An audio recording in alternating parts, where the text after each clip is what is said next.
ऋषि विश्वामित्र की तपस्या को क्यों भंग किया एक अप्सरा ने। विश्वामित्र और मेनका की प्रेम कहानी को शायद ही ऐसा कोई व्यक्ति होगा जो नहीं जानता होगा।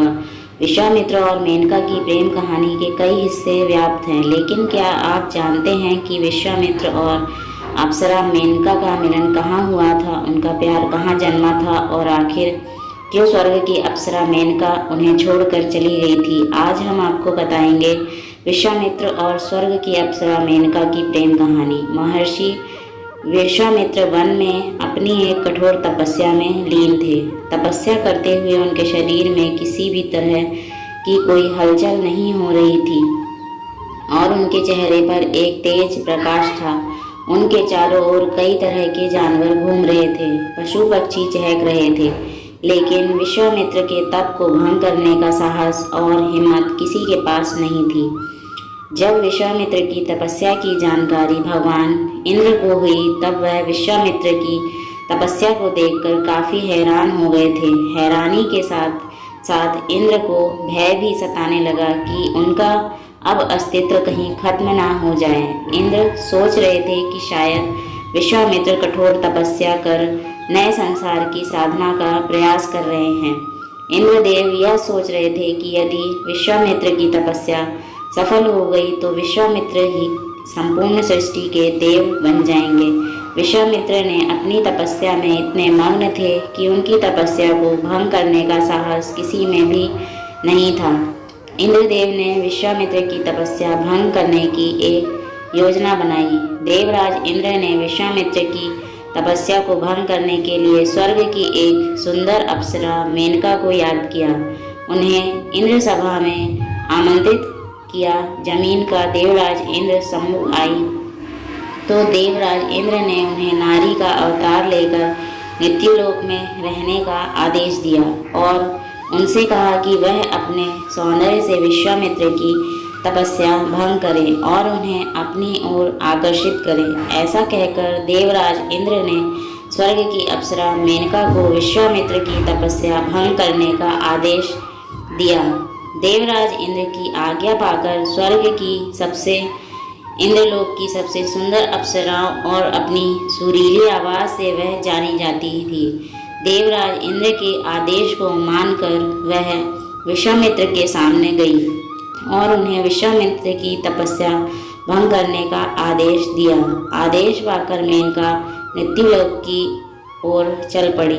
जब मेनका विश्वामित्र के सम्मुख गई तो वह विचार करने लगी कि आखिर किस तरह से इस ऋषि को अपनी ओर आकर्षित किया जाए और उनकी तपस्या को भंग किया जाए। मेनका एक अप्सरा थी, लेकिन विश्वामित्र की तपस्या भंग करने के लिए उन्होंने एक नारी का अवतार लिया था, जिसमें वह सभी गुण परिपूर्ण थे जो किसी नारी में होने चाहिए। इसके साथ ही मेनका अपने आप में ही आकर्षण का केंद्र भी थी, क्योंकि उनकी सुंदरता इतनी अद्भुत थी कि कोई भी उन्हें देखकर उनकी ओर आकर्षित हो जाता था।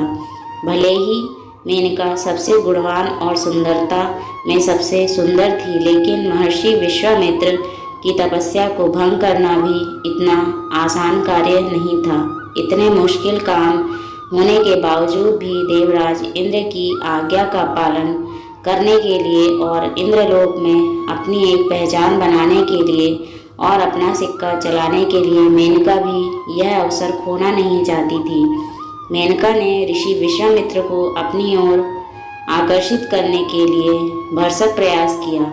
उन्होंने ऋषि विश्वामित्र को अपनी ओर आकर्षित करने के लिए हर संभव प्रयास किया। तभी वह विश्वामित्र की आंखों का केंद्र बन जाती तो कभी हवा के झोंकों के साथ अपने कपड़ों को उड़ने देती थी, ताकि ऋषि की नज़र उन पर जम जाए और वह उनकी ओर आकर्षित हो जाए। लेकिन मेनका यह भूल गई थी कि तब करते करते विश्वामित्र का शरीर कठोर बन चुका था और शरीर में किसी भी प्रकार की भावना नहीं थी। लेकिन अप्सरा के निरंतर और भरसक प्रयास से विश्वामित्र के शरीर में धीरे धीरे परिवर्तन होने लगा।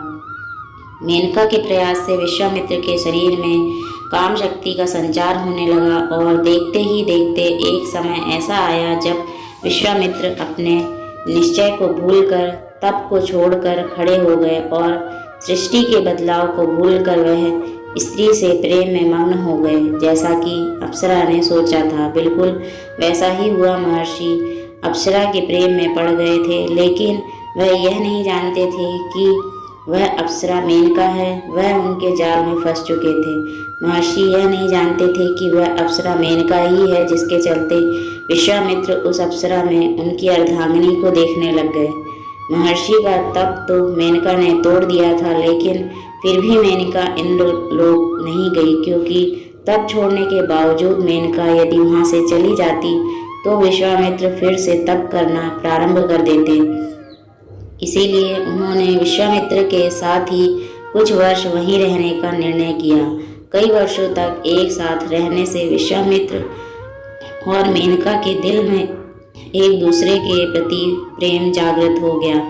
देखते ही देखते एक दिन विश्वामित्र की संतान को अप्सरा ने जन्म दिया, जो कि एक कन्या थी। कन्या को जन्म देने के बाद ही मेनका वापस इंद्रलोक की ओर चली गई।